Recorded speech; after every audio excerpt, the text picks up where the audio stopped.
Hello mga kapatid, magandang umaga po sa inyo. Basta po kayo? Sana ho nakatulog kayo ng maayos kagabi.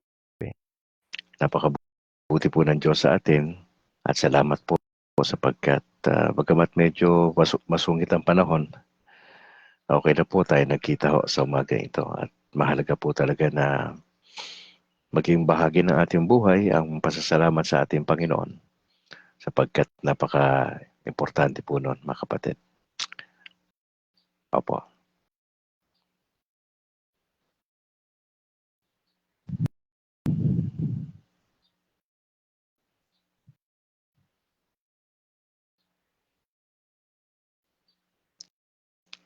Hindi makapasok si Apple ha. I-try mo ulit Apple.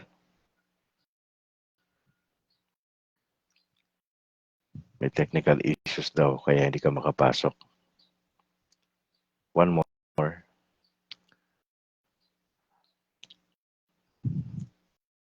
Mga kapatid, napakabuti ng Lord sa ating buhay at talagang ang pwede natin gawin ay magpasalamat po tayo sa ating Panginoon Diyos. Oo, sa mga pinagdadaanan po natin.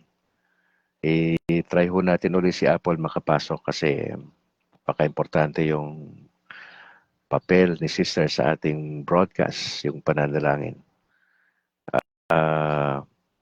Try mo ulit Apple.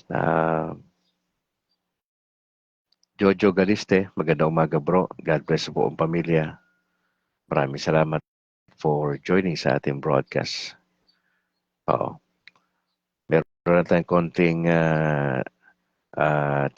technicalities Oo. Ganun talaga. Oo. Wait natin si Apple maka-join sa atin mga kapatid. Alas 5:53.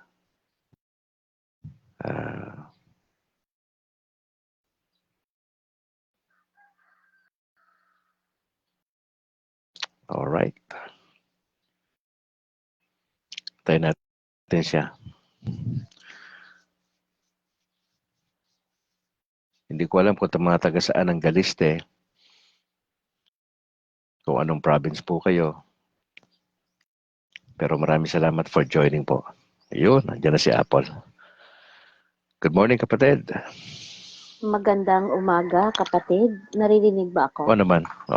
Klaro naman yung audio. Mamaya siguro magpapakita na yung video mo dyan katulad ng dati. Alright, let's start. Kumusta kaibigan? Ikaw ay nasa programa na Kabrad kasama si Brad Calix at si Sister Apple. Ang Kabrad ay para sa Catholic community sa loob at sa labas ng bansa. Layunin nitong alalayan, palakasin at gabayan ng isang Katolikong Pinoy na maging mas malalim pa sa pagkakilala kay Jesus at sa mga aral na simbahang Katolika. Sinusubukan din ho natin sa biyaya ng Diyos na balansehin ang ating kaisipan, damdamin at ang paggawa ng mabuti sa ating kapwa. Kaya't halina't makinig at tuklasin ang turo ng simbahang itinatag ng ating Panginoong Heso Kristo. Ngayon po ay araw ng Martes sa 25 sa buwan ng Pebrero 2025. At sa oras na ito ay paugunahan tayo ni Sister Apple sa pananalangin at sa pagbangkit ng Saint of the Day kung meron. Magandang umaga, Apple. Magandang umaga, kapatid. Sa ating mga tagapanood at taga-subaybay, magandang umaga. Let us start and let us put ourselves in the presence of God. In the name of the Father, and of the Son, and of the Holy Spirit. Amen. Let us pray the Angelus. The angel of the Lord declared unto Mary, And she conceived by the power of the Holy Spirit. Hail Mary, full of grace, the Lord is with thee. Blessed art thou amongst women, and blessed is the fruit of thy womb, Jesus. Holy Mary, Mother of God, pray for us sinners, now and at the hour of our death. Amen. Behold, the handmaid of the Lord. May it be done to me according to your word. Hail Mary, full of grace, the Lord is with thee. Blessed art thou amongst women, and blessed is the fruit of thy womb, Jesus. Holy Mary, Mother of God, pray for us sinners, now and at the hour of our death. Amen. And the Word was made flesh. and dwelt among us. Hail Mary, full of grace, the Lord is with thee. Blessed art thou amongst women, and blessed is the fruit of thy womb, Jesus. Holy Mary, Mother of God, pray for us sinners, now and at the hour of our death. Amen. Pray for us, O Holy Mother of God. That we may be made worthy of the promises of Christ. Let us pray.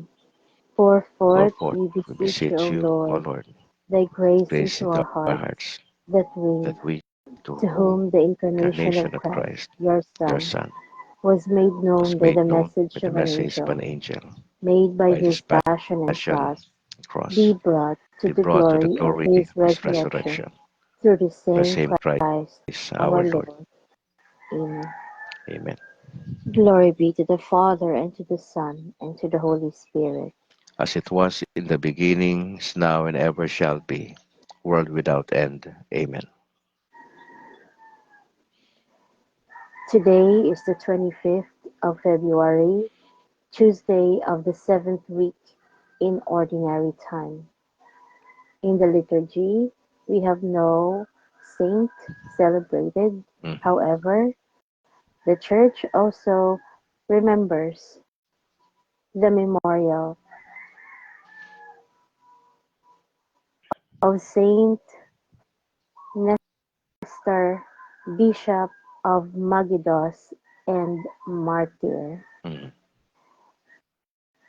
Saint Nestor, a Roman martyr, at Perge in Pamphylia. The Passion of Saint Nestor, Bishop of Magidos and martyr, who was arrested in the persecution at the time when Decius was emperor. He was condemned to crucifixion by governor of the province, so that as he confessed the crucified Christ, so he should suffer the same penalty. A bishop of Side, Pamphylia in modern Antalya, Turkey, known for his personal piety and his zeal as an evangelist, arrested and executed by order of Governor Hippolyus during the persecutions of Decius, and he is one of the martyrs. Mhm. Let us offer one Our Father, one Hail Mary, and one Glory be for the intentions of the recovery and fast healing of our Holy Father Pope Francis, along with all those who are sick, who are joining us, and all our loved ones who are currently ill. Let us pray. Our Father, who art in heaven, hallowed be thy name. Thy kingdom come, thy will be done on earth as it is in heaven. Give us this day our daily bread, and forgive us our trespasses, as we forgive those who trespass against us. And lead us not into temptation, but deliver us from evil. Amen. Hail Mary, full of grace, the Lord is with thee. Blessed art thou amongst women, and blessed is the fruit of thy womb, Jesus. Holy Mary, Mother of God, pray for us sinners, now and at the hour of our death. Amen. Glory be to the Father, and to the Son, and to the Holy Spirit. As it was in the beginning, is now, and ever shall be, world without end. Amen. Saint Nestor, pray for Pray us. for us, In the name of the Father, and Father, of the of Son, the Son, and of the Holy the Holy Spirit. Spirit. Amen. Amen. Amen. Alright kapatid, baka meron kayong anunsyo sa inyong parokya at mga kaibigan pwede nating i-shoutout today. Just go ahead, Apple. Magandang umaga sa ating lahat, sa iyo, Kabrad, at sa iyong pamilya. Magandang umaga. At good morning din sa aming mahal na Kura Paroko, si Father Farley Ray Santelian, Mhm. kasama ng ating mga church workers, altar servers, at lahat ng volunteers ng Parokya ng Immaculada Concepcion, Baquias, Mansilingan, Bacolod City. Good morning din at shout out sa lahat ng mga CFD, Bacolod, sa ating mga officers, dyan sa aking mga kasama sa Diocesan Unit, Sister Marjorie at Sis Thea. Ayan. Good morning sa inyo mga kasis. At this coming Saturday and Sunday po, huwag niyo pong kakalimutan at sa DYAF ang programa na hatid sa inyo ng Catholic Faith Defenders every Saturday 8 a.m. to 9 a.m. Historia Sagrada at 1 p.m. to 2 p.m. sa araw ng linggo ang Liwan nga Dalan. Yan po ay sa DYAF 1143, the official radio station ng Catholic of the Diocese of Bacolod. Ayan, sa lahat ng aking mga kasama sa Latin Rosary Missionaries, magandang umaga at salamat sa patuloy na pagdarasal para sa ating mga kapatid at gayon man sa aking pamilya, aking mga kapatid, kaibigan na nanonood. Good morning po sa inyo. Nawa po ay patnubayal. Pakaingatan tayo palagi ng Panginoon sa araw-araw nating ginagawa. Good morning ka, Brad. Alright, maraming salamat Apple for joining. God bless sa buong pamilya, sa iyong mister at sa aking ninong at ninang dyan. Magandang umaga po. Alright. Maraming salamat Apple for your ministry sa ating pananalangin. Na-appreciate talaga natin yung ministry na yan, kapatid. Alright, bago tayo dumako sa ating mga ilang mga greetings, yung balita galing sa Vatican patungkol sa ating Santo Papa, ang latest na balita ay meron pong slight improvement sa sitwasyon ng ating Santo Papa. Meaning, hindi pa siya talaga fully recovered. Kaya mahalaga na patuloy nating ipagdasal. Katulad ng ginawa ni Apple kanina, yung isa sa mga intentions ay ipagdasal ang pagbuti ng lagay ng ating Santo Papa. Yan po yung ayon sa balita sa Vatican News, meron pong slight improvement sa ating Santo Papa. Yan po yung ipinalabas ng The Holy See Press Office na update patungkol nga po sa sitwasyong pangkalusugan ng ating Santo Papa po. Actually, unti-unti na siya uling bumalik po siya sa trabaho niya unti-unti. At nung gabi daw ay tinawagan niya po yung Paris doon sa Gaza. So ganun yung ka on fire yung ating Santo Papa sa kanyang ministeryo bilang overall overseer ng mga Katoliko worldwide. Kaya patuloy natin siyang ipanalangin. Huwag natin entertaining sa social media yung mga kumakalat na mga fake news. Maging mapanuri po tayo sa mga nababasa natin, yung mga dumadaan sa wall natin. I-verify natin yung mga balita. Para makatiyak po kayo, punta kayo sa Vatican News. Kasi yun po yung opisyal na nagpapahayag ng pinaka-sitwasyon ng ating Santo Papa. Alright. Gusto ko lang batiin yung aking may bahay, si Annalyn, sa umaga ito. Ma'am, magandang umaga. At yung aming dalawang anak na si James Philip at Alana Grace. Yung aking mother na si Mama Elsie, patuloy natin ipagdasal. Bagamat sa araw na ito ay sa aking kapatid na pangalawa, ay papalabas na ng ospital sa araw na ito si Mama dyan sa Pasig General Hospital. Ipag-pray lang natin na patuloy makarecover si Mama sa kanyang sitwasyon. Pinabati ko rin yung aking mga kapatid dyan sa Cainta, dyan sa Karangalan Village, at yung aking mga kapatid dyan sa Pangasinan. Opo, sila Julie, sila Ronlian, si Ate Lydia, magandang umaga. At sa mga kaibigan nating pastor dyan sa Asingan, Pangasinan, si Pastor Murillo ng AGBC, Pastor Arnel Bautista ng Foursquare, at iba pa mga kaibigang pastor dyan sa bahagi ng Asinggan, Pangasinan. Binabati ko rin yung aking parish priest dito sa San Juan Nepomuceno, sa Sumag, si Very Reverend Father Luan Torrefranca, ganun din si Father Robert Christopher Nobles, yung aming dalawa seminarians na si Chris Simon Bilaong Abadilla at saka si Kent Herson Casiano. Sister Malu Albarestan, ang presidente ng aming PPC at lahat ng mga opisyales, magandang umaga po. Si Bro Bernardo Apuyon sa Finance, Bro Mike Sarad, ang aming secretary sa Paris, kasama sila Marilyn Logroño at Juby Ann Mare.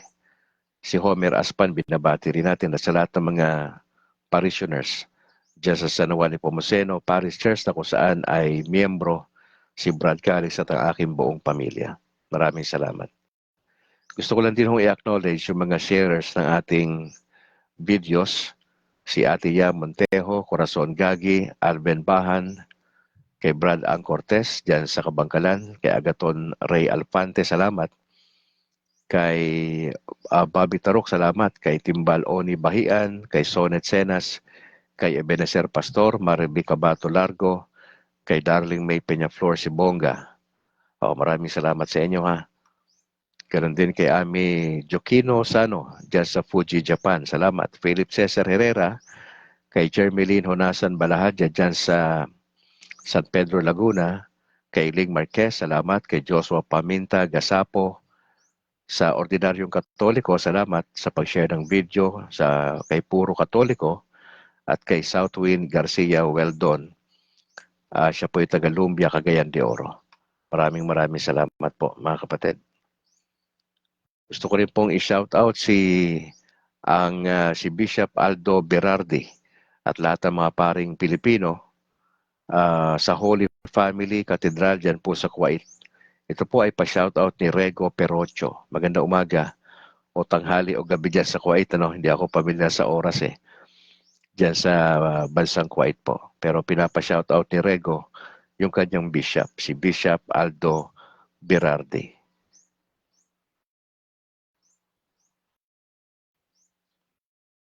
Gusto ko lang batiin po yung si Reverend Father Darwin Gitgano ng Punto por Punto, si Wendell Talibong, si Jando, na sila po yung mga responsable ng mga kapatid natin na dumidepensa sa ating pananampalataya laban po sa mga anti-Catholic sa social media. Ipanalangin po natin sila sapagkat may mga series of debates po sila. Halos sa isang linggo, mayroon 2-3 na nakasalang. Pagdasal ho natin na eventually itong debate na ito ay magiging mabunga. Yan po ay para sa iilan lang ho, mga kapatid ha. Hindi ko ini-encourage yan yung debate sa ating community. I would rather doon tayo sa dialogue, opo. Kasi mas mainam yung dialogue kumpara po sa debate. Gusto ko lang din hong batiin ang mga kasama ko sa training, sa catechetical training ho, every Saturday na si Brad Calix po ay sumasailalim sa pagsasanay bilang katekista. Medyo mahaba-habang pagsasanay po yan. Gagraduate po kami sa batch na ito by March next month. Meron pa ho yan tuloy-tuloy na cycle. Cycle A pa lang po yan Medyo mahaba-haba yung pagsasanay sa mga katekista sa Roman Catholic Church. Kaya ho, nais kasi natin na para may turo natin na maayos ang aral, turo o doktrina ng Simbahang Katoliko. Mahalaga po na talagang dumaan tayo sa tamang proseso. At yan po yung pinagdadaanan ni Brad Calix sa mga panahon po ito. Gusto ko lang batiin yung aming masipag na coordinator, si Mrs. Vanessa Sabit Molieno. Magandang umaga kapatid na Vanessa. Pagdasal po ninyo ako, every Saturday po yung aming pagsasanay, 9:00 ng umaga hanggang 3:00 ng hapon. Shoutout din ho sa aking isa sa mga spiritual advisors ko dito sa Negros, si Reverend Father Henry Pineda ng Little Way Seminary sa Kabangkalan. Magandang umaga pa si Henry Pineda. At kay Jesus Bayoneta sa kanyang buong pamilya. Bro, magandang umaga. Sister Mercy ng Pauline Media at sa lahat ng staff, magandang umaga po sa inyo. Ang binalbagan servants of the Divine Mercy, kay Bro Chubby Martin saka kay Bro Boots Uy, magandang umaga. At sa kanilang mga elders na si Bro Pabs Gonzales, John Inglis. Sa All for Jesus Life Ministry, magandang umaga rin sa kanilang mga leaders na si Bro Johnny Bigay, Willie Canseco at Joseph Benedicto. At sa grupong PESMA Plus dyan sa Israel, God bless sa inyo mga kapatid, sa manawa kayo ng Panginoon Diyos sa inyong mga pinagkakaabalan sa gawain. Binanggit ni Apostol to kanina ang Latin Rosaries Missionaries. Maraming salamat po sa inyo mga kapatid. God bless. Shout out kay Reverend Father Greg Vega, Reverend Father Gabriel Torres, Reverend Father Eduardo J. Musni, dyan sa San Lorenzo Ruiz. God bless. At galing to kay Louie. Pa-shout out ni Louie. Father Edito Banyo, Father Albao, dyan sa San Isidro Paris, sa Banay-Banay, Davao Oriental. Pa-shoutout naman yan ni Bro Rene Boy Kalimpong. Magandang umaga, Pads. Edito and Pads Albao. Gusto natin na-acknowledge yung mga overseas natin na nananalangin para sa ating broadcast. Sosimo Inojo Jr. dyan sa Ireland, si Angel Amoma sa Japan, Alex Dugang sa Columbus dyan sa Ohio, USA, Elenita Billete sa Greece, Rosa Tadeo sa Hong Kong, Roberto Galang dyan sa Rome, Italy, kay Ta Arnel Jawod Sigosyo sa Malaysia, kay Usting Fabon Rubines Umpad dyan sa Selice, Italy, kay Romel Parado sa Perugia, Italy, Arturo Pagarpatan sa Ghana, Africa, Rego Perocho sa Kuwait, Alan Janeta sa Hungary, James Walter Hibanada Tapik sa Canada. Salamat din kay Enteng Narem dyan sa Libya, Eric Cordero, Singapore, Ariel Berges, Canada, at kay Nathan Rose Iligan dyan sa Kingdom of Saudi Arabia. Maraming salamat po. Alright, let's go now sa ating gospel for today, mga kapatid. Magandang makita natin yung magandang balita ng ating Panginoon. Dali lang ayusin ko lang tong aking Huwag po ninyong kakalimutan yung ating broadcast mamayang gabi. Alas 8 ho ng gabi. Kung may mga changes malalaman nyo naman ho yun. Nasa Mark chapter 9 ho tayo, verse 30 to 37. Okay. Mark chapter 9, 30 to 37. Jesus and his disciples left from there and began a journey through Galilee. But he did not wish anyone to know about it. Now he was teaching his disciples and telling them, the Son of Man is to be handed over to men, and they will kill him. And 3 days after his death, the Son of Man will rise. But they did not understand the saying, and they were afraid to question him. They came to Capernaum, and once inside the house, he began to ask them, what were you arguing about on the way? But they remained silent, for they had been discussing among themselves on the way who was the greatest. Then he sat down, called the 12, and said to them, if anyone wishes to be first, he shall be the last of all and the servant of all. Taking a child, he placed it in their midst, and putting his arms around it, he said to them, whoever receives one child such as this in my name receives me, and whoever receives me receives not me, but the one who sent me. Mga kapatid, maganda kong paalala ito para po sa ating mga Katoliko. Ano nga bang ibig sabihin ng pagiging dakila, mga kapatid? Ano po bang ibig sabihin ng pagiging dakila? Yung parilalahon na at your service, ano po yung pagkaunawa natin dyan? Ayon po sa ilang mga eksperto, yung parirala o yung praise na at your service ay yung pagiging handa daw po yan at pagiging available for someone's use. Di ba may mga napapakinggan tayo sa iba't ibang mga uh, ahensya na sinasabi nila na I am happy to be at your service if you have any questions. Di ba? Nakangiti pa nga ho yan eh. Pero pagka nasa telepono ho yan, mapapansin mo naman bagamat hindi mo nakikita yung tao sa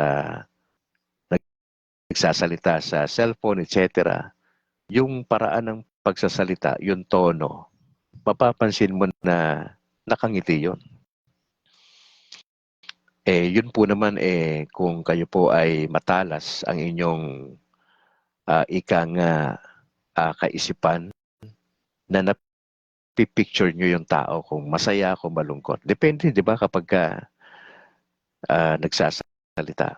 Imagine mo wala yung mukha ko dyan sa screen, boses lang. Sa boses ko lang, di ba, i-imagine mo, di ba, sa radyo, gano'n naman eh. Hindi mo nakikita, ngayon na lang naman yan na nakikita yung mga DJ, mga broadcaster eh. Dahil sa Facebook, di ba? Pero imagine mo sa boses lang, mapipicture mo yung edad ng tao sa boses. Sa tono ng kanyang sinasabi, mapapansin mo kung masaya siya, masigla siya, may pinagdadaanan siya. Di ba? Etong at your service, napaka-importante ho ito. Ano pa ho yung medyo malalim-lalim na kahulugan ng paglilingkod? May nagsabi po na service is all about building other people up while staying true to our values. Yan po yung binanggit ni Parol Bangka.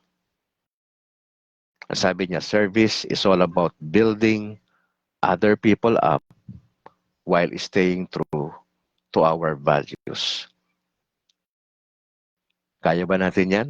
Building other people up? Para sanay na sanay yung mga Pilipino at mga Katoliko na ibagsak yung kapwa, di ba? Gusto natin tayo yung number one. Napapansin nyo sa mga radio stations, even sa mga network na mga television, wala naman nagsasabing, we are number two. Wala akong sinasasabing ganon. Nag-a-aspire po lahat even yung mga media personalities po natin na nasa top 1 po talaga.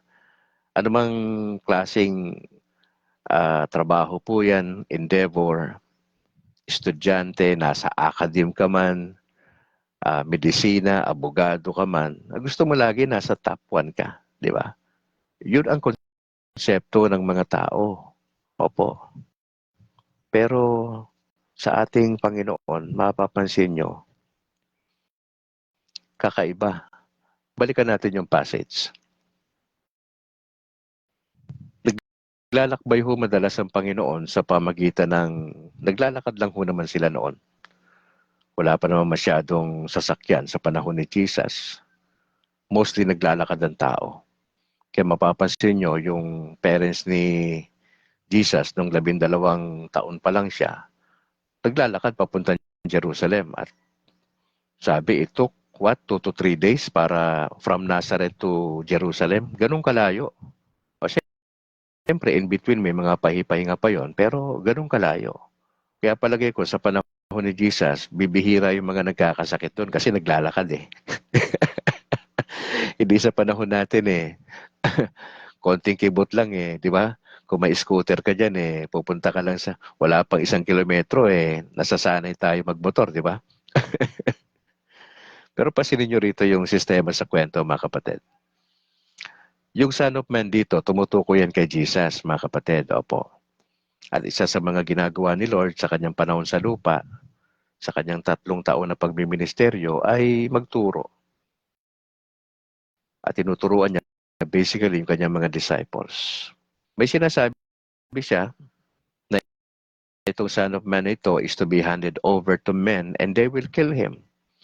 Sabi niya, patas yung 3 araw, mabubuhay naman itong Son of Man. Pero sabi ng talata po, but they did not understand the saying. Dalawa yung reaksyon ng mga disciples sa sinabi ni Jesus, they did not understand the saying. Pangalawa, they were afraid to question him. Sino ba yung malakas na yung loob? Di ba si Peter lang naman? Kapag may mga issues, mga critical, si Simon Peter yung numero 1 nagsasalita Nandun sila sa lugar ng Capernaum, nasa loob ng bahay. Ang sabi ng Lord sa kanila, ano ba pinag-uusapan nyo habang naglalakad tayo? What were you arguing about on the way? Sabi ng Lord sa kanila. But they remained silent. Tapos sabi ng narrator, sabi ni Mark, for they had been discussing among themselves on the way who was the greatest. Pantakin mo, hindi na nga nila naiintindihan yung sinabi ng Panginoon Diyos. Sa pinaka-importanting mensahe, hindi na nga nila naiintindihan. Yung mga previous experiences nila na gumawa ng miracles ang Lord, hindi nga nila mag-gets yun. Lagi nga silang loading. Tapos nakuha pa nilang mag-usap sa daan, nagtatalo kung sino pinakadakila sa kanila. Naalala niyo yung mga eksenang naandun sila sa lake, tas nagkaroon ng problema sa di ba? Nasabi ng mga disciples, malulunod na tayo. Doon si Jesus na natutulog. Sarap ng tulog. Aba, nagulantang itong mga to. Sabi nung isang alagad, wala ka bang pake? Malulunod na tayo, wala ka bang pake? Sabi ng Lord kung i-contextualize mo sa Pilipinas kalma tol. Kalma, pambira. Andito ako, kasama niyo ako nabubulabog kayo dyan. Tapos pinatigil ng Panginoon yung di ba, yung nature, tumigil. Tapos sabi ng mga alagad, ano ba itong klase to? Pati yung kalikasan tumitigil. Hindi nila mag-gets yun Maraming instances. Tapos nakuha pa nila tong magtalo-talo who is the greatest. Madalas nga silang i-rebuke ni Jesus dahil sa kawalan ng kanilang pananampalataya. O, di ba yung latest na-encounter nila doon sa batang lalaki na inaalihan ng evil spirit. Dinala sa kanila, hindi nila ma-cast out yung evil spirit. Ano sabi ng Panginoon? Hanggang kailan ko kayo makakasama? Hanggang kailan kayo magkakaroon ng kawalang pananampalataya? Dalhin nyo nga rito yung bata. Hindi ba't naasar si Lord sa kanila? Hindi nga nila mapalayos yung evil spirit doon sa batang lalaki. Nakuha pa nila magtalo sa daan and they were arguing sino yung greatest. Parang ganun sa atin, sa ating mga Katoliko. Masyado tayong pabebe, masyado tayong pabida. Pansinin niyo yung mga leader natin sa parokya. Imbis na umabante yung ministries natin sa parokya, hindi makaabante kasi may mga pabebe sa loob ng parokya. Mga pabida ba? Gusto nila kasi sila yung laging pinapansin. Ang problema, sa anumang endeavor natin, dapat team player po tayo. Yes, may leader tayo, pero wala namang magagawa ang leader kung hindi tayo makikisama sa kanyang plano. Tama? Mahalaga sa isang leader, meron siyang capacity to manage yung mga under his leadership. May leadership skill siya dapat Alam niya yung tao, paano sila i-gather, ipasa sa kanila yung goal, marunong siya ng communication. Yan yung mga kailangan sa leader. Kung leader po tayo na wala tayong pake, hindi tayo sensitive sa needs ng kasama natin, wala hong tatagal na kasama po tayo. At may mga nakakapwesto minsan sa parokya, iba't ibang klaseng ministry, nagiging ministry head, mapapansin nyo, wala naman talagang pagmamahal o passion doon sa kanyang ginagawa. Gusto lang recognition ayon ng trabaho. May kasama ba kayong ganyan sa parokya? Kapag panahon na para magtrabaho, pangunahan yung isang department, nawawala na parang bula. Paano nakapwesto doon? Kasi may pera, matagal na sa parokya, malaki siguro siya mag-donate, etc. Pero hindi naintindihan kung anong ibig sabihin ng pagdilingkod, mga kapatid. Nakukuha pang mag-discuss na sino bang pinakamagaling sa atin sa lahat ng ministry. Ito po ay general na observations lang. Wala naman tayong tinitirang particular na parokya dito. Hindi ho. Ito ay general observations lang ho. Basically, ganun eh. Hindi lang naman sa Katoliko yan. Nangyayari din ho naman sa mga Protestante at Evangelicals ho yan. Yung ganyang mga bagay-bagay. Mga nakapwesto pero wala silang alam. Mga nakapwesto, naghahari-harian sa posisyon. Akala nila, for life sila doon. Hindi eh. Pag nagpalit yung pari natin every 6 years, di ba? Nare-reshuffle sila. Napupunta sila sa iba't ibang bahagi. Nasa discretion ng bishop natin yon. Di mawawala naman sila sa pwesto. Pero marami nakakapit sa posisyon, pero hindi nila alam na paglilingkod pala yun. Hindi pala yun kapangyarihan per se. Although may authority kasama yon, pero may kasamang responsibilities yun eh. Opo. Wag po natin gayahin tong mga disciples na ito. Kulang na nga sila sa pananampalataya, puro pa sila pabebe, puro pa sila papansin sa ating Panginoong Yesus. Opo. Anong ginawa ng Lord para yung kanyang gustong ituro ay maging konkreto? Umupo siya, tinawag niya yung 12. Ano sabi ng Panginoon? If anyone wishes to be first, okay, talaga-argue kayo kung sinong greatest sa inyo. Kung gusto nyo talaga maging una kayo, dapat last kayo. Dapat nasa dulo. Kung ikaw yung nakarinig nito, isa ka sa mga disciples, napakinggan mo yon. Matapos lang natin magtalo-talo at sabi ng master natin, okay, kung gusto nyo maging greatest, maging huli kayo. He shall be the last of all. Ano yung reaction mo doon? Ako? Last ako dapat? Hindi pwede. May PhD ako eh. Hindi pwede. Paano ko magiging last? Ang galing-galing ko sa klase. Marami akong diskarte. Magaling ako. Matalino akong tao. Tas last lang ako. Gusto ko sa entablado ako lagi mauuna. Ako dapat yung tatawagin lagi. Sabi ng Panginoon eto yung tunay na kahulugan ng pagiging greatest para kay Lord eh. Are you willing to be the last? Ay, Brad Calix, ikaw na lang dyan. Hindi ako pwede dyan kasi may pera ako eh. May accomplishments ako, nakaikot na ako sa maraming bansa, tapos last lang ako. Yung pamilya namin, nagbibigay ang malaking donasyon sa parokya, tas last lang ako. Last nyo akong babanggitin dyan sa pinasasalamatan. Hindi, dapat unahin nyo ako. Sabi ng Lord, di nyo nagigets Naka-loading talaga kayo eh. Gusto niyo maging greatest kanyo, di ba? Nagtatalo-talo kayo kanina doon sa daan eh. O di, mahuli kayo. At ang sabi pa ng Lord, at dapat serban kayo ng lahat. Medyo bumigat, di ba? Hindi lang dapat last sila. Pangalawa sabi ng Lord, dapat maglilingkod kayo sa lahat. Imaginein mo, kausap niyan direkta rito yung 12. Tandaan mo, 12 yan sila, yung kausap. Iba-ibang personalities. Iba-ibang behavior ng mga disciples ng Panginoon. Nakuha pa magtalo-talo.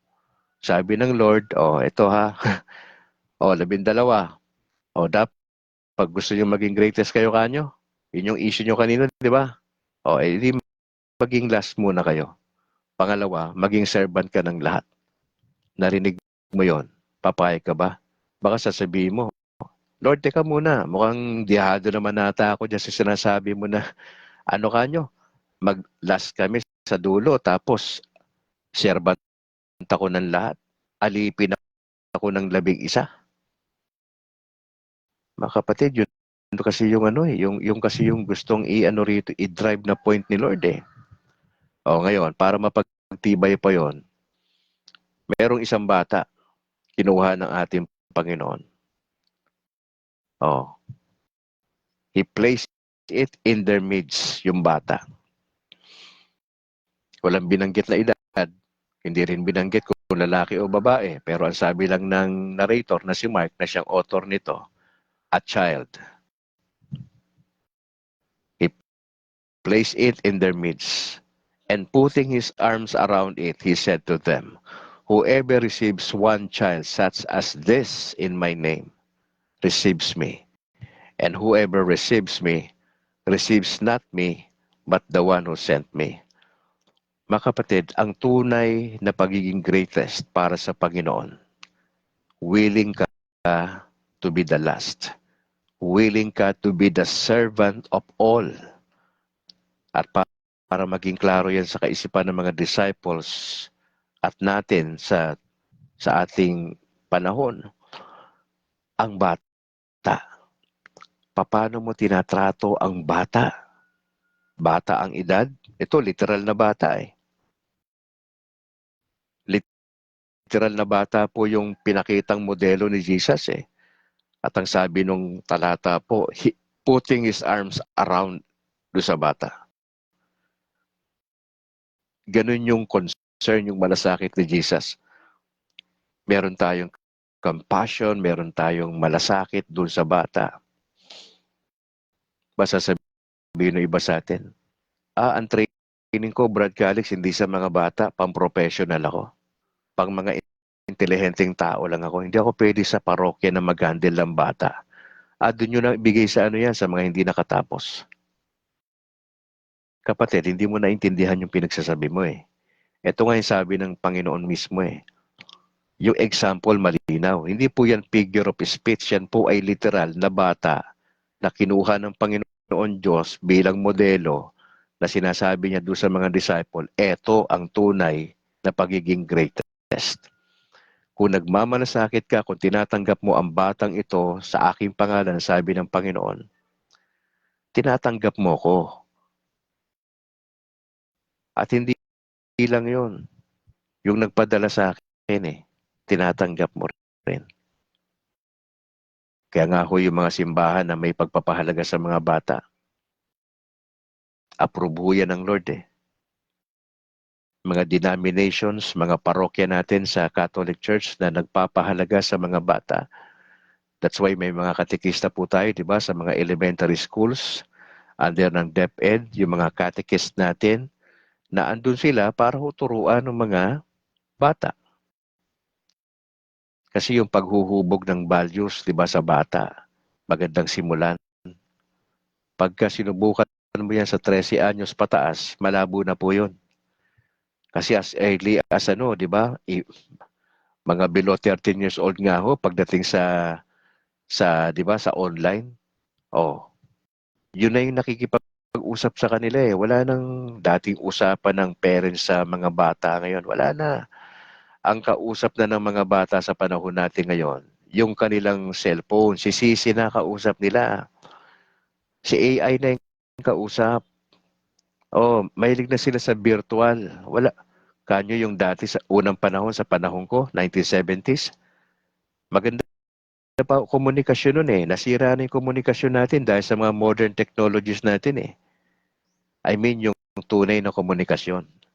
Kasi kung virtual lang yan, maganda rin kung nasa malayong lugar. Pero kung nandiyan ka lang sa tabi-tabi, nandiyan ka lang sa loob ng bahay, nagsiselfone pa kayo, nagbi-video call ka doon, nasa kwarto ka, nandun sa labas, nagbi-video call na lang, wala nang kwenta eh. Nasa bahay na lang yan. Tatawagan pa, Mami, mamaya na ako kakain. Bi-video call. Pauna na kayo, sakit ng ano ko eh. May diferensya yung tiyan ko, mamaya na. Nawala na yung totoong essence ng communication eh. Opo, mga kapatid. So what? Masasabihin mo, anong paki ko dyan, Brad Calix, sa sinasabi mo? Mahalaga to, Brad. Mahalaga to. Ano yung punto de vista rito ni Jesus sa ating today's gospel? Huwag na tayo mag-usap kung tungkol sa who is the greatest. Sinong sikat sa atin, sinong magaling. Hindi po yan yung tamang pinag-uusapan sa panahon natin. Ang pinag-uusapan natin dapat sa panahon natin, are we willing to be at service to others? Yun po yung punto. Willing ka ba sa kabila ng mahusay ka na tao, aral kang tao, may pera ka, may impluensya ka, willing kang bumaba, kausapin mo, mag-minister ka dyan sa parokya na ang gusto mo talagang papurihan ang Panginoong Yesus? Kaya mo bang maglingkod maski na hindi mo ka-level sa edukasyon, sa yaman, sa perspective yung kasama sa parokya? Kung yabang lang din ho ang papairali natin, mahirapan po tayo sa Kingdom of God. Kasi hindi ho payabangan eh. Hindi ho patalinuhan sa parokya. Yung involvement sa ministry, hindi ho payabangan, kundi servant attitude. Servanthood, yung pagiging katulad ni Jesus, mga kapatid. Opo. Willing po ba kayo na tayo na maging sa dulo lang tayo at tayo ay tagapaglingkod ng lahat? O sasabihin mo, ay Brad Calix, di ako pwede dyan. Magbibigay na lang ako ng malaki, magdo-donate na lang ako. Pero kamo, pupunta ako doon sa Mount Canlaon, mamimigay ako ng face mask doon, magta-travel ako doon, maaalikabukan pa ako doon. Ay, ayoko doon, kayo na lang doon. Mga kapatid, ang tunay na paglilingkod, may sakripisyo. Opo, may sakripisyo. Pagiging katulad ng ating Panginoon. Hindi tayo kailangan magmalaki kasi paraan nga natin yan, di ba? Para mag-mature tayong patuloy, maglilingkod tayo. Wala tayong pipiliin. Opportunity for us to grow. Maglingkod tayo, mga kapatid. At siyempre, dapat nabibigyan parangal yung ating Panginoong Jesucristo sa ating mga buhay. I'd like to challenge you fellow Catholics na magkaroon ka ng ganyang puso na meron kang attitude na gusto mong maglingkod para sa iba. At kung maglilingkod po tayo, huwag po natin gayahin yung mga vloggers na tutulong sa iba, bibidyohan. Unless na lang kung may sponsor ka na ipinadaan lang sa iyo yung pera para hindi ka naman masira dun sa sponsor na yon, kailangan mong picturean. Ibang usapan naman po yon. Pero kung gagawa tayo ng mabuti sa ating kapwa, tapos ang ating intensyon para kumita, gagamitin natin yung ibang tao, hindi ho maganda yan. Huwag natin exploit yung tao. Kasalanan po yan. Para sumikat po tayo, gagawin po natin yan. Huwag natin gayahin yung karamihang vloggers sa social media. Ang intensyon, hindi naman talaga tutulong para sumikat. Para sumikat. Hindi lahat ganun ha. Pero karamihan sa kanila, iba yung intensyon. Hindi natin alam, baka kalahati sa kanila mga Katoliko. Pero ang point natin dito, pag tumulong tayo, ang sabi sa Bible, huwag ipapaalam ng kaliwa yung ginagawa ng kanan. Ang ibig sabihin po nun, mas mainam yung nagtumutulong ng palihim lang, sikreto lang. Mas approve ang Lord doon eh. Kaysa yung tutulong tayo para tayo mga politicians na pumapasok kayo sa mga squatter area, pero paglabas, sangkaterba yung alcohol na inilalagay sa kanilang mga kamay. Ano ibig sabihin nun? Pakitang tao lang. Huwag tayong ganun. If we would like to help others, simple lang. Hindi na kailangan i-broadcast. Hindi na kailangan picturean. Kung galing mismo sa'yo. Pero kung galing sa iba yan, again, pinadaan lang yan sa kamay mo, picturean mo. Walang problema doon kasi ikaw ang sasabit yan eh. Di ba? Oh, ikaw ang sasabit yan. Pero kung galing sa'yo, personal yan, no need na yung mga picture-picture pa tapos i-upload mo dyan sa Facebook mo. No need. Hindi yun ang kailangan ng Panginoon Diyos. Simpleng tulong, patago, palihim, mas maganda. Hindi na minimension. Hindi na kailangan pambasahin. Di ba? Di ba? May mga tao nagsasabi, pag tumutulong, huwag nyo nang banggitin. Sabi ko nga, bakit po? Basta, hindi na importante yun. Mahalaga nakatulong. Ganun ba yung attitude mo? Tutulong ka, hindi ka na kailangan banggitin ng pangalan. Mahirap yan sa isang banda kasi kadalasan sa atin gusto natin nababanggit tayo di ba? Pag may mga piyesta-piyesta, nababanggit, donated by so and so, di ba? Medyo intenga natin, di ba? Nabuboost yung moral natin pag nababanggit yung pangalan natin sa mga magagandang bagay Opo. Alright, second segment natin mga kapatid. What's going on sa ating bansa patungkol sa peace and order. I'm talking about sa PNP. Kasi sa buong linggo natin, naglalaan tayo ng konting panahon para pag-usapan ang sitwasyon ng bansa natin sa peace, sa kapayapaan. May ginagawa ba ang ating kapulisan? May ginagawa ba sila? Ang PNP po ay meron silang police service balita. Napaka sipag din at mahusay yung ating bagong chief ng Philippine National Police na si Police General Romel Francisco D. Marbil. Siya po yung pang-30 na Chief PNP. Si Police General Romel Francisco D. Marbil. Ang latest po na report ng PNP, mga kapatid, sa kanilang operational accomplishment, meron pong isang magsasaka na may kasong acts of lasciviousness na aresto po ng Carmen PNP.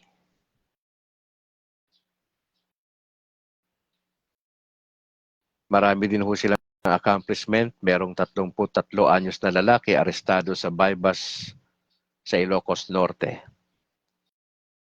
Meron din hong 5.8 milyong piso na halaga ng smuggled cigarettes na kumpiska sa Palawan. Meron pang balita na shabu homemade shotgun at mga bala na kumpiska sa 6 na kalalakihan sa Puerto Princesa City. May sinabi pa rito na 3 milyong halaga ng shabu na sabat ng PNP sa isang high-value individual at isang newly identified drug suspect arestado sa Baybas sa Bukidnon. Ilan lang ito sa mga accomplishments ng PNP. Sa madaling salita mga kapatid, may ginagawa ang PNP para ma-maintain ang peace and order sa ating bansa. At sila ho yung responsableng ahensya ng gobyerno na may ganyang mandato.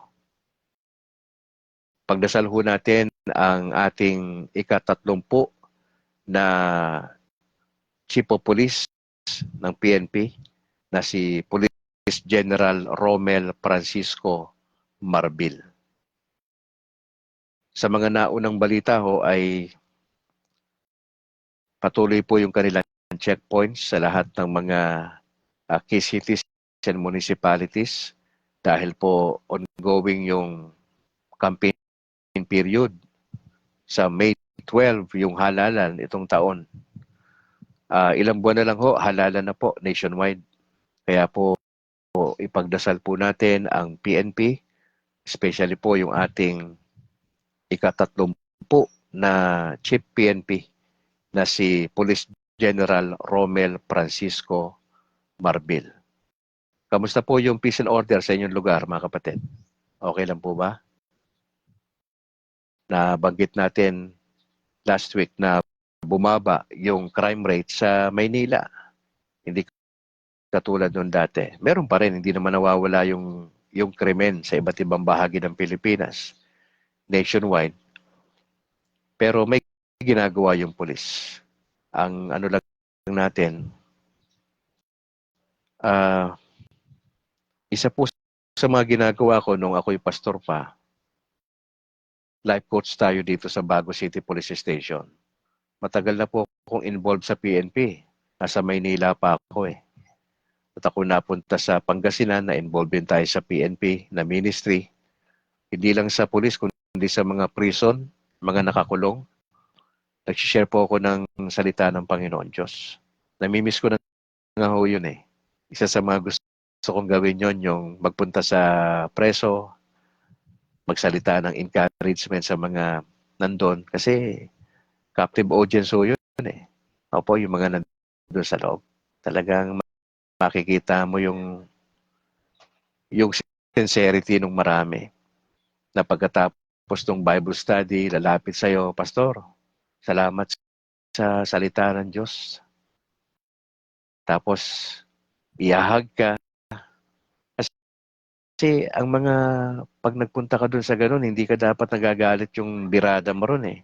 Hindi parang nasa simbahan yung dating mo ron. Hindi pwedeng ganung banat dun eh.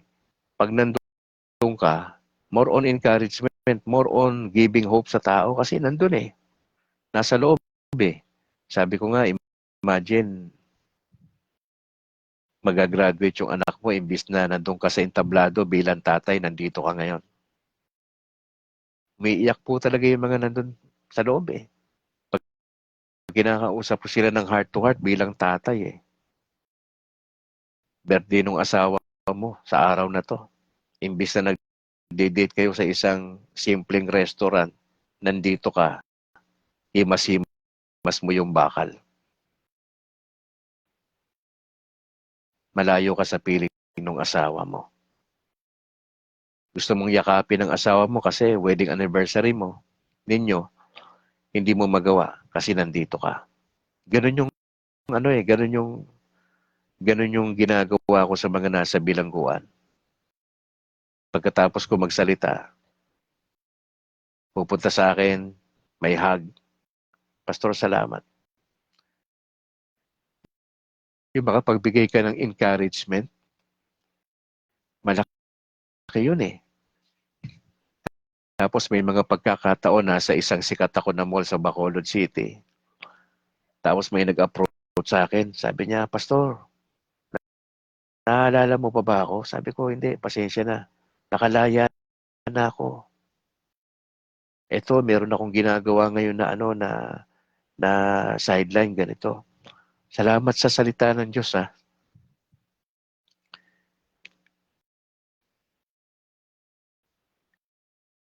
Yung mga ganong moment, iba eh. Sabi ko,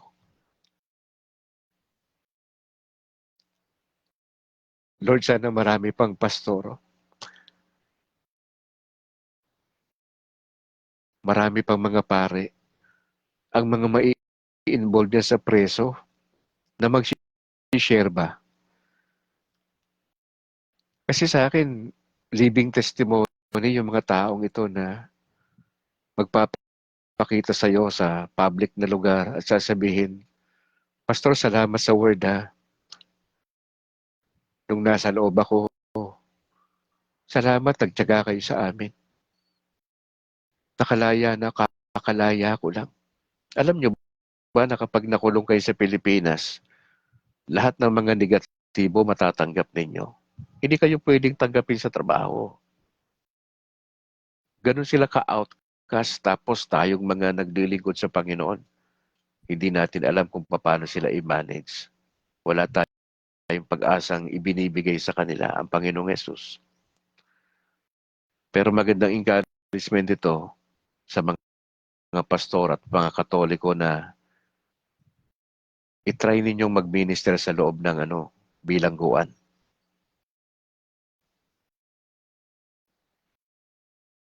Pati nga po sa mga kababaihan napupunta kami kasi grupo naman kami. Nandun lang hindi yung mga BGMP na opisyalis, nandun nagbabantay sa inyo. Malayang nakapagpapahayag na salita ng Diyos. Nabanggit ko lang yun mga kapatid kasi isa po yun sa mga binigay din ng burden ng Lord sa akin eh. Yung bang bigyang opportunity, pag-asa, tayo ba yung bridge ng Lord na iparating sa atin sa kanila yung pagmamahal natin. At sa mga kapulisan natin, may nagsasabing nga Pastor, bakit? Wala naman nangyayari dyan sa pulis, nandiyan pa kayo lagi. Wala naman nangyayari dyan kasi alam nyo naman yung mga style nila. Sabi ko, Brad, andito ako para maging makatulong. Yung imahe na pulis na nasira, hindi ko trabaho yun na i-repair eh. Andito ako para mag-share, makitulong. Ito yung ambag kong maliit sa komunidad. Sira na nga yung image nila, pababayaan pa natin sila. Eh, sabi ko sa pastor na to na nagsalita sa akin ikaw ano ambag mo sa kanila? Ano ambag mo sa kanila? O, tumahimik siya. Kaya mag-iingat tayo doon sa mga taong merong pasanin sa mga ganyang mga tao sa gobyerno. Di ba nasasangkot sila sa iba't ibang krimen? Pagka na-dismiss ang isang pulis dahil may nagawa siyang di maganda, suspect na kagad siya sa mga series so paano dyan. Di ba? Hindi na siya mapakali.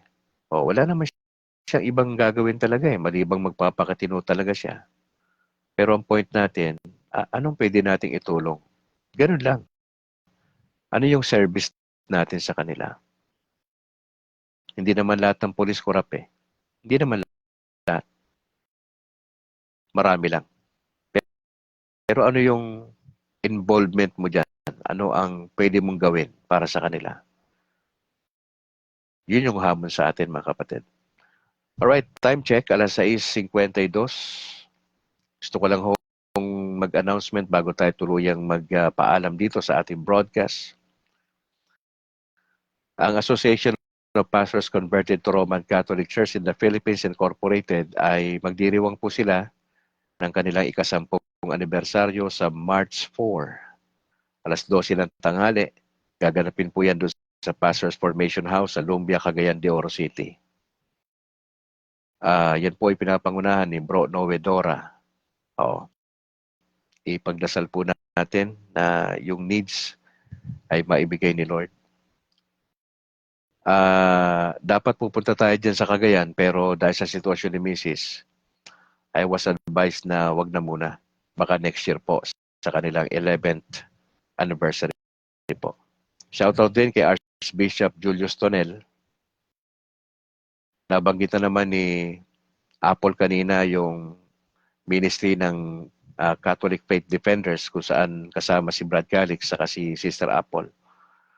Nabigyan kami ng slot na 2 sa station ng DYAF sa Bacolod. Historia Sagrada pag Sabado 8:00 ng umaga hanggang 9:00. Pag Sunday naman ang D1 nga dalan 1:00 ng hapon hanggang 2:00.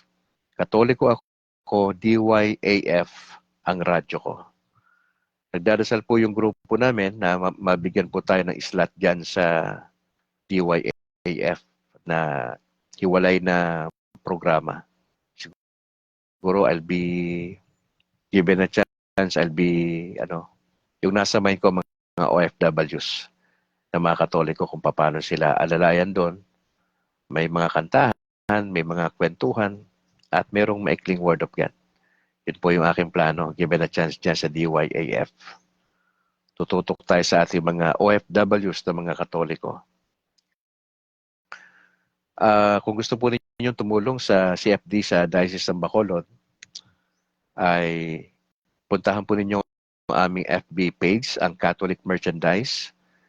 Yung proceeds po kasi niyan ay ginagamit namin sa mga lakad namin sa iba't ibang lugar sa Negros para alalayan, tulungan po ang mga parokya na gusto nilang mabuo yung kanilang Catholic Faith Defenders. Kaya po, merong maliit na effort ang ginagawa po ng mga kasama ko.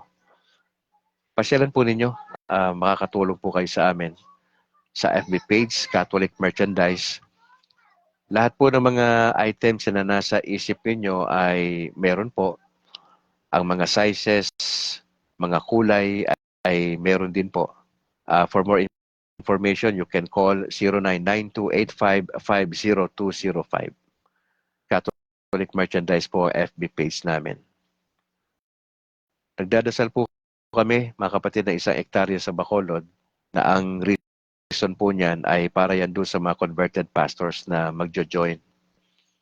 Si Brad Calix po yung naatasan na pangasiwaan po ang bagay na yan sa Negros.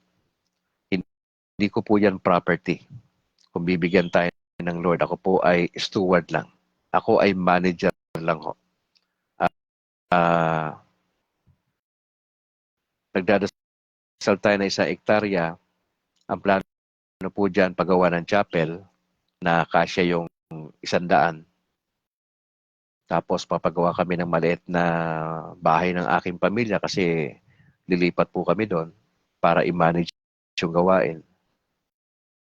Magpapatayo tayo ng ilang mga simpleng structure para doon sa mga magiging bahagi po ng grupo, at probably yung kalahati po niya, kalahati hektarya, ay gagawin po nating taniman, livelihood, para ho ma-address yung pangangailangan namin dyan sa lugar na yan. Ang target to ay Murcia.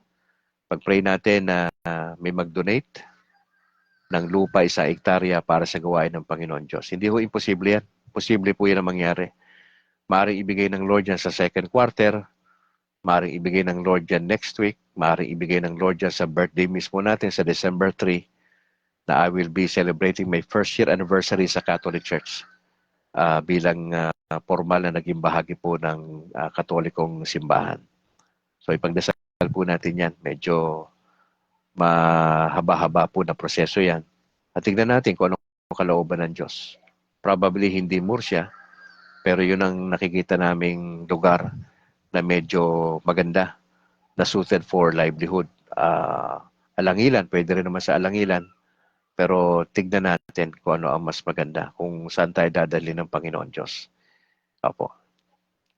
Pakishare po ninyo ating videos, mga kapatid.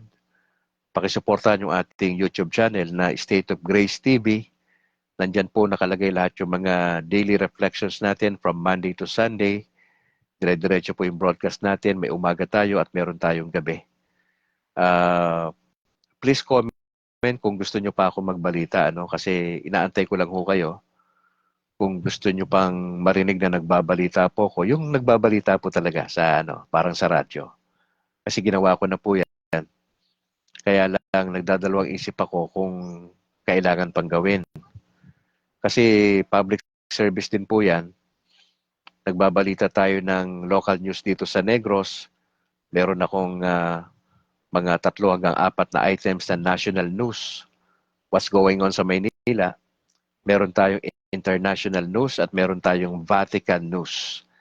Yun po basically ginagawa ni Brad Calix sa pagbabalita. Para aware tayo. Meron tayong gospel sa umaga. Sa usapang Katolisismo naman tayo sa gabi. At sa second segment natin, pinag-uusapan natin yung iba't ibang pangyayari. Pag Monday, nakatutok tayo sa education, sa academe. Pagka Tuesday, sa PNP tayo, and so on and so forth. So, ganun tayo kabalansi dito sa ating broadcast. Just let me know kung gusto pa ninyong marinig yan. Lahat po yan nakalagay doon sa State of Grace TV po sa ating YouTube channel. Paki-share po natin. Even yung aking, yung kasal namin sa Katoliko ni Mrs. ay nandun po nakalagay. At maraming salamat kay Bro George na siyang responsable po sa pag-upload ng mga videos natin nung nagsimula po tayo dito sa ating pag-broadcast. Ang content natin, Catholic na ho. Bagamat 4 na taon na ho mahigit ang ating broadcast, nagsimula tayo ng October 26, 2020. Pero ang aking mga sinishare pa noon, more on Protestant Evangelical perspective. Pero ngayon po, after lang nung aking public declaration ng December 3, December 4 po, onwards up until now, yung pinaka-content ng ating mensahe po ay nakasentro na sa Catholic community. At alam po yan ng mga kaibigan kong pastor na mga bisita natin dito sa ating broadcast pagka umaga at sa gabi. Alright. I'd like to acknowledge the following. John Calix, maraming salamat bro. kay Pastor Jigoy Sombilon Hinilya. Mahusay po yan na pastor. At siya po ay isa sa mga programmers po dyan sa FEBC, dyan sa DYBS. Maraming salamat. Dating kasama po natin. Kasama nila ako dati. Maraming salamat, Pastor Jigoy. Hopefully, meron tayong time for parang konting usapan at kapi-kapi tayo minsan.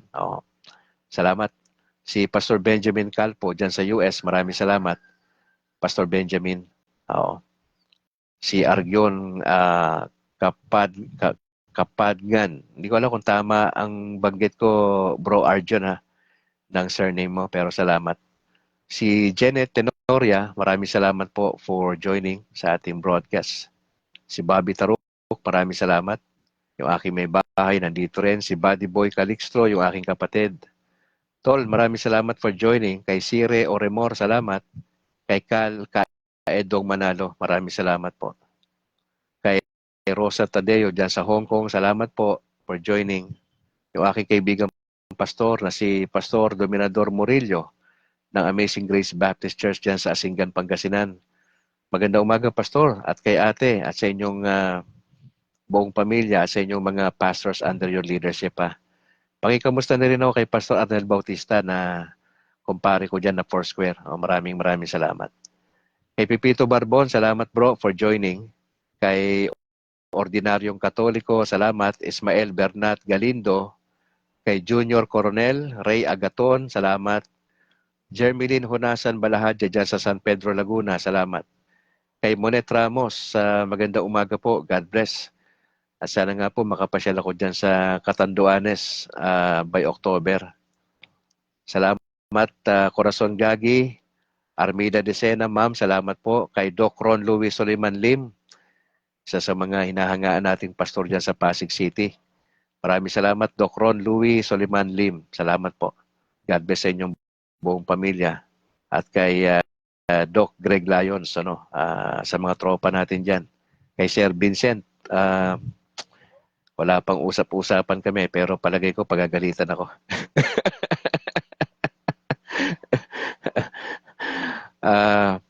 Salvation Labanancia, maganda umaga po. Salamat for joining.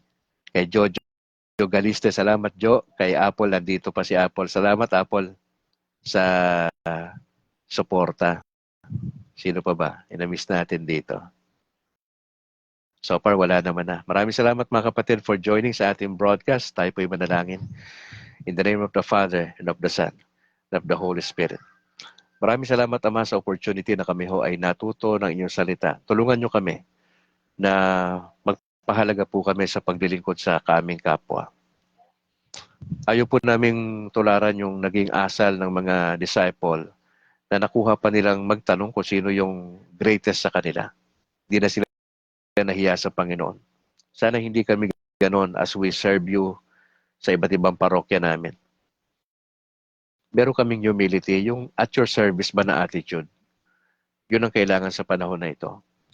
Pinagdadasal ko po ang aming Santo Papa sa kanyang kagalingan, kanyang complete recovery. Marami yung nag-aantay sa kanya doon sa Vatican. Yung kanyang general audience. Yung mga sinasabi niya sa araw-araw. Yung mga bisita. Maraming concern, pero siyempre, kung kami tatanungin, mas gusto namin magpahinga muna siya ng maski papano. Iba kasi yung makaka-recover siya kaagad. At yun po yung pinagdadasal namin na sana po ay mangyari po yun ayon sa inyong kalooban. Nagdadasal po kami para sa aming Chief of Police, kay Police General Romel Francisco D. Marbil, sa kanyang liderato sa PNP. Maraming salamat sa accomplishments ng mga kapulisan nationwide. Pinagdadasal ko po yung mga pastor at mga pare na involved sa bilang life coaches sa different precincts. Pagpalain niyo po sila sa kanilang preparation, sa kanilang pakikisalamuha sa mga kapulisan. Nagdadasal po kami na magkaroon ng impact ito sa buhay ng mga pulis, yung ginagawa ng mga pastor at mga pare. Even sa BJMP, pag-pray po namin na magkaroon ng impact ang inyong salita dahan-dahan sa isip at puso ng mga ah, nakabilang grupo doon. Magkaroon sila ng pag-asa galing sa Panginoong Yesus. Lord, praying po ko sa makasama ko rito sa broadcast ngayon, na nakinig ngayon. Pagpapalain niyo po. Ang ilan sa kanila ay mga kaibigan kong pastor from different churches and denominations. I just pray for them that you would bless them also. Yung kanilang endeavor sa kanilang mga ginagawa para sa expansion ng kingdom ng Diyos sa lupa ay patubayan niyo po sila na patuloy maitaas ang Panginoon Diyos, mabigyang parangal ang inyong salita. At kikilos po kami lahat ayon sa patnubay ng Banal na Espiritu. We just want to thank you, Lord, for this opportunity. Samahan niyo po kami sa mga pinagdadaanan namin sa buhay, finances, sa parenting ho namin, sa mga estudyante namin na nag-aaral, for their provision. Maraming salamat sa inyong kalinga sa amin. Samahan niyo kami sa maghapang ito, ma-enjoy namin ang buhay na kasama si Jesus. Maraming salamat po. Samahan niyo kaming patuloy. Ma-enjoy namin ang Christian life na balanse ang aming trato sa aming kapwa, sa aming pamilya. Patuloy na magkaroon kami ng pagmamahal sa aming mga buhay. Na ito ay makita sa amin sa lahat ng pagkakataon. Pagpalain niyo rin po yung aming mga OFWs sa iba't ibang lugar, lalo na sa Asia at sa Middle East. Yung mga nakakaranas ng mga pagmamaltrato ng mga empleyado nila, employer, tulungan niyo po sila na magawa ng paraan ito ng embahada at mailigtas po sila doon sa tiyak na kapahamakan. Gamitin niyo po ang broadcast na ito upang ma-challenge ang Catholic community nationwide and beyond sa kabutihan ng Diyos at kung anong magagawa ng salita ng Diyos sa aming mga buhay. Maraming salamat po. Pagpapalain niyo kami, patuloy kaming magkaroon ng desire to know you more, not only to be a good Catholic, but a godly Catholic. Lord, maraming salamat po sa mga nakasama ko rito sa broadcast. We pray this in Jesus' name. Amen. In the name of the Father, and of the Son, and of the Holy Spirit. Mga kapatid, maraming salamat for joining sa ating morning broadcast. Mamayang alas 8 ng gabi sa ating Usapang Katolisismo. May sinisiris po tayo na Catechism of the Catholic Church. Magkikita huli tayo mamaya sa kalooban ng ating Panginoon Diyos. Happy birthday po sa lahat ng mga nag-celebrate ng kanilang kaarawan sa araw na ito. At sa mga couples na nagdiriwang probably ng inyong wedding anniversary sa araw na ito ng Pebrero 25. A blessed wedding anniversary po sa inyo mga kapatid. Sa ngala po ng aking may bahay na si Annalyn Ledesma Calixtro at yung aming dalawang anak na si James Philip Patalana Grace. Ako naman si Brad Calix mula rito sa Negros Occidental. Gusto kong batiin sa isa pang pagkakataon yung aming Bishop Patricio Buson, dyan sa Diocese ng Bacolod. To God be the glory. Ingat po kayo and bye for now.